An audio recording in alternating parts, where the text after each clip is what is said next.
السلام علیکم دوستو۔ اسلامی جمہوریہ پاکستان کے وجود میں آنے کے 2 سال بعد عوامی جمہوریہ چین سال 2049 میں آزاد ہوا۔ اپنی آزادی کے بعد چین نے جس تیزی اور کمال سے ترقی کی وہ اپنی مثال آپ ہے۔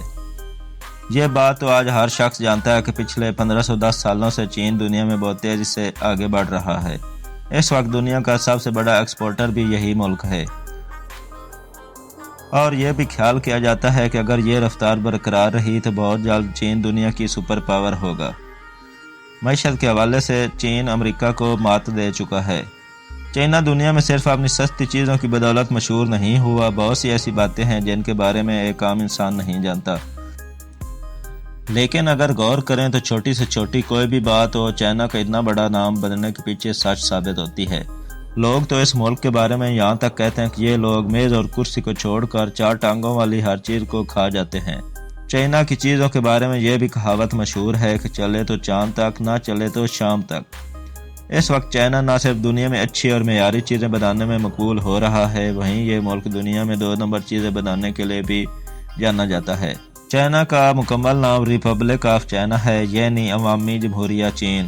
رشیا اور کینیڈا کے بعد 95,96,961 مربع کلومیٹر رقبے کے ساتھ چین اس وقت دنیا میں اپنے رقبے کے اعتبار سے تیسرا بڑا ملک گنا جاتا ہے۔ چینی تہذیب بہت قدیم ہے۔ تاریخ دانوں کے مطابق اس کی ابتدا 5000 قبل مسیح میں ہوئی تھی۔ قدیم چین میں سپاہیوں کے لباس کاغذ کے بنے ہوتے تھے۔ کہتے ہیں کہ چین کا لفظ قدیم چن شاہی سلسلے سے لیا گیا ہے۔ اس سلسلے کے پہلے بادشاہ کا نام چن شی ہوانگ تھا، جو 260 قبل مسیح سے 210 قبل مسیح تک جن شاہی سلسلے کے سربراہ کے طور پر مقرر رہا تھا۔ چین خلا میں کسی انسان کو بھیجنے والا تیسرا پہلا ملک بنا تھا۔ آپ نے آج تک دنیا میں پانی کی بوتل بکتی دیکھی ہوگی اور اسے خریدا بھی ہوگا اور پی کر بھی دیکھا ہوگا، لیکن آپ نے شہر کبھی ہوا کو بکتے نہیں دیکھا، اور نہ ہی آپ نے کبھی ایسا سوچا ہوگا کہ ہوا بک سکتی ہے۔ جی ہاں، ہمارے ہمسائے ملک چین میں یہ سب کچھ ہو رہا ہے۔ دنیا میں گندگی پھیلانے والے، خاص طور پر ہوا میں زہریلے مواد میں ہوا کو خراب کرنے والے ممالک میں چین کا پہلا نمبر آتا ہے۔ اگر آپ کبھی چائنا ٹور پر جائیں تو آپ کو وہاں کے ماحول میں سانس لے کر اس بات کی سچائی کا خود ہی علم ہو جائے گا کہ وہاں رہنے والے لوگ اکثر منہ پر ماسک چڑھا کر گھروں سے باہر نکلتے ہیں۔ چائنا کے دارالحکومت بیجنگ شہر میں ایک دن سانس لینا ایک پیکٹ سگریٹ پینے کے برابر ہے۔ اس کے سبب چائنا میں سانس لینے کے لیے صاف ہوا گیس بوتل کی صورت میں بکتی ہے۔ ہوا کی ایک بوتل کی قیمت لگ بھگ 5 یوان ہوتی ہے۔ پچھلے کچھ سالوں سے چین میں تعمیراتی کام دنیا کے دوسرے ممالک سے قدرے زیادہ ہو رہا ہے۔ امریکہ نے پچھلے 10 سالوں میں جتنا سیمنٹ کا استعمال کیا ہے، چین نے 2011 سے 2013 کے درمیان یعنی صرف 3 سالوں میں 15 ملین ٹن سیمنٹ کا استعمال کیا ہے۔ یہ تعمیراتی کام اتنا زیادہ ہے کہ دنیا کے کئی ممالک مسلسل کئی سالوں تک تعمیراتی کام کرتے رہیں تو تب بھی اتنا سیمنٹ استعمال نہیں ہوگا۔ چین میں کاکروچ، مگرمچھ، کتے، بلیاں، سانپ اور بہت سے دوسرے کیڑے مکوڑے کھائے جاتے ہیں۔ چائنا کے لوگ ہر سال ڈاگ میٹ فیسٹیول مناتے ہیں، مگر اس ڈاگ میٹ فیسٹیول میں ان کتوں اور بلیوں کو سبھی غیر مسلم چینی نہیں کھاتے، بلکہ چینی قوم کا ایک مخصوص طبقہ ہے جو ان جانوروں کو بطور خوراک استعمال کرتا ہے۔ زیادہ تر چینی لوگ ہماری طرح ہی سبزیاں، چکن، میٹ اور فش کھانے کے شوقین ہوتے ہیں۔ بس ہم میں اور ان میں فرق یہ ہے کہ ہم حلال کھاتے ہیں اور وہ ان چیزوں کو حرام انداز سے کھاتے ہیں۔ چائنا کا شمار دنیا کے ان ممالک میں ہوتا ہے جہاں کے لوگ ڈپریشن، حالات سے تنگ یا دوسری وجوہات کی بنا پر خودکشی کرنے کو ترجیح دیتے ہیں۔ چین میں اوسطاً ہر سال 1 لاکھ افراد میں سے 10 افراد خودکشی کرتے ہیں۔ اگر چین کی کل آبادی کے ساتھ اس تناسب کو دیکھا جائے تو ایک سال میں خودکشی کرنے والے افراد کی تعداد 1,06,000 ہوتی ہے، اور ان سوسائڈ کرنے والے افراد میں زیادہ تعداد خواتین کی ہوتی ہے۔ یہی وجہ ہے کہ چائنا جیسے ملک میں ندی نالوں سے خودکشی کیے جانے والے افراد کی لاشیں نکالنے کا کام بطور نوکری آپ کو مل جاتا ہے۔ چین میں بڑھتی ہوئی آبادی کی وجہ سے حکومت نے چند سال پہلے ایک بچے سے زیادہ بچے پیدا کرنا ایک جرم قرار دیا تھا۔ عوام کے منفی رد عمل سے حکومت نے اس شرط کو 1 بچے سے 2 بچوں میں تبدیل کر دیا۔ اب چائنا میں لوگوں کی صورتحال یہ ہے کہ وہ 2 بچوں کا اندراج سرکاری سطح پر کروا رہے ہیں اور باقی پیدا ہونے والے بچے سرکاری سطح پر رجسٹر نہیں کروائے جاتے۔ جن کا آنے والے وقت میں ان سبھی کے لیے ایک بہت بڑا مسئلہ پیدا ہونے والا ہے۔ دوستو، دنیا کا ایک ترقی یافتہ ملک ہونے کے باوجود آج بھی چین میں 30 کروڑ کے لگ بھگ ایسے لوگ بستے ہیں جن کے پاس اپنا گھر نہیں ہے۔ یہ لوگ جھونپڑیوں اور غاروں میں رہ کر اپنی زندگی گزار رہے ہیں۔ چائنا میں غربت کا یہ حال ہے کہ لگ بھگ 1/3 آبادی ایسی ہے جو روزانہ کا $1 سے $2 بڑی مشکل سے کما پاتے ہیں۔ غربت کے مارے ان لوگوں میں اگیور کا وہ علاقہ ہے جو زیادہ آبادی مسلمانوں کی ہے، جہاں نہ تو چینی حکومت فلاح و بہبود پر زیادہ روپیہ خرچ کرتی ہے اور نہ وہاں کے لوگوں کے لیے روزگار کے مواقع پیدا کیے جاتے ہیں۔ حکومت نے مسلمانوں کی آزادی کی تحریک کو ختم کرنے کے لیے اس علاقے کے نوجوانوں کو نشے جیسی گندی لت لگا رکھی ہے، مگر ہمارے پاکستان کے میڈیا میں اتنی جرأت نہیں ہے کہ چین کے اس قانون عمل کو دنیا کے سامنے بے نقاب کرے۔ یہ ایک حقیقت ہے کہ اگر آپ کے پاس DSLR یا بڑا کیمرہ ہے تو مسلمانوں کے اس صوبے میں آپ سے یا تو کیمرہ چھین لیا جائے گا یا اس کا میموری کارڈ نکال لیا جائے گا، یا آپ سے وہاں کی بنائی ہوئی ویڈیوز کو ڈیلیٹ کروا دیا جائے گا، اور ان سب کو کرنے کے لیے آپ کو چینی فوج کی طرف سے حکم ہوگا۔ ان علاقوں میں مسلمانوں پر انتہائی اخلاق سے گری ہوئی سزاؤں کی ویڈیوز تو موجود ہیں، مگر وہ آپ کو دکھائی نہیں جا سکتی۔ پوری دنیا میں آپ کو جتنے بھی سفید پانڈا نظر آئیں گے وہ چینی حکومت کی ملکیت ہوں گے، کیونکہ چینی حکومت نے دنیا بھر کے سفید پانڈاز کو خرید لیا ہے اور ان جانوروں کی دیکھ بھال کی ذمہ داری بھی چینی حکومت کی ہے۔ چین کی موجودہ آبادی 1.40 کروڑ کے قریب ہے۔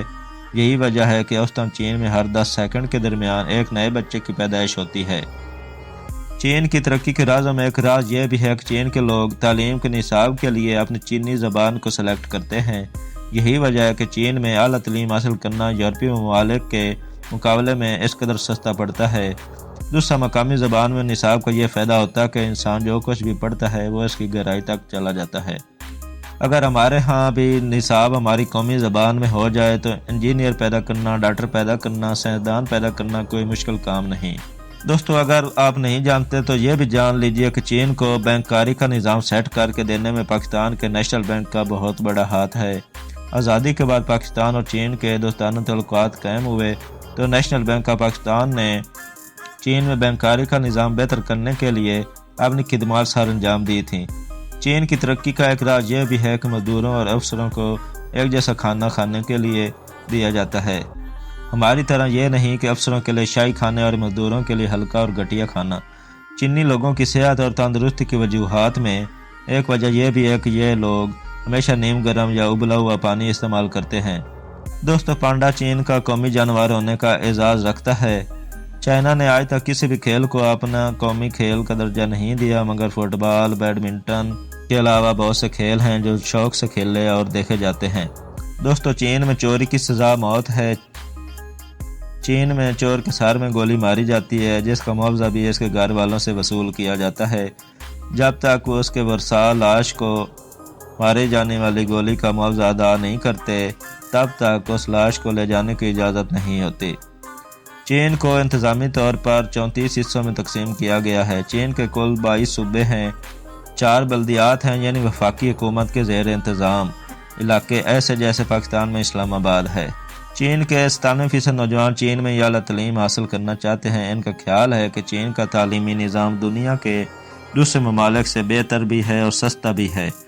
ہمارے نبی کریم صلی اللہ علیہ وآلہ وسلم کے اس فرمان سے بھی یہ ظاہر ہوتا ہے کہ ماضی میں بھی تعلیم کے میدان میں دوسرے ممالک سے چین آگے تھا، اور آج بھی یہ ایک حقیقت ہے۔ دوستو، یوان چین کی قومی کرنسی کو کہا جاتا ہے۔ ان کا یوان اس وقت 27 پاکستانی روپیوں کے برابر ہے۔ چین کی کرنسی صرف چین میں ہی نہیں استعمال ہوتی بلکہ دنیا کے دوسرے کئی ممالک میں بھی استعمال کی جاتی ہے، یعنی کہ منگاؤ، ہانگ کانگ، شمالی کوریا وغیرہ۔ دوستو، چین کی سرحدیں اس وقت 22,000 سے زیادہ کلومیٹر رقبے پر پھیلی ہوئی ہیں۔ اس وقت لگ بھگ 14 ممالک سے چین کی سرحدیں ملتی ہیں۔ دنیا میں چین اور روس 2 ایسے ملک ہیں جن کی سرحد دنیا کے دوسرے ممالک میں سب سے زیادہ ایک دوسرے کے ساتھ ٹچ کرتی ہیں۔ یہ دونوں ممالک دنیا کے 14 ملکوں سے اپنی سرحدیں بانٹتے ہیں۔ دوستو، آج سے 20 سال پہلے چائنا میں تقریباً 50,000 کے قریب دریا بہتے تھے، مگر آج 28,000 دریا ایسے ہیں جو سوکھ چکے ہیں۔ چائنا دنیا کے کسی بھی دوسرے ملک سے زیادہ ڈیم تعمیر کرنے والا ملک ہے۔ اس ملک میں تعمیر کیے گئے کل ڈیم کی تعداد 87,000 سے زائد ہے۔ یہ ملک اپنی بجلی کی تقریباً زیادہ تر ضرورت کو پانی سے پیدا کرتا ہے۔ اس ملک میں کل جھیلوں کی تعداد لگ بھگ 24,800 کے قریب ہے۔ چین کے کل رقبے کے 18% حصے پر جنگلات کا بسیرا ہے، جو ہزاروں قسم کے جانور اور پرندوں کا مسکن بھی ہے۔ چین میں اس وقت 50,000 سے زائد ملٹی نیشنل کمپنیاں کام کر رہی ہیں۔ چین کے شہر شنگھائی میں اس وقت 35,000 سے زائد ملٹی نیشنل کمپنیاں کام کر رہی ہیں، جو دنیا کے کسی بھی دوسرے ملک سے زیادہ ہوں گی۔ چین میں بے روزگاری کی شرح 5% ہے۔ چین میں میڈیا آزاد نہیں ہے۔ میڈیا کو حکومت اور اداروں کے خلاف بات کرنے کی اجازت نہیں ہوتی۔ یہی وجہ ہے کہ چین کی ترقی کی ایک وجہ یہ بھی ہے کہ جب باہری دنیا کے لوگوں کو کسی ملک میں امن نظر آتا ہے تو غیر ملکی کاروباری شخصیات وہاں کاروبار کرنے کو ترجیح دیتی ہیں۔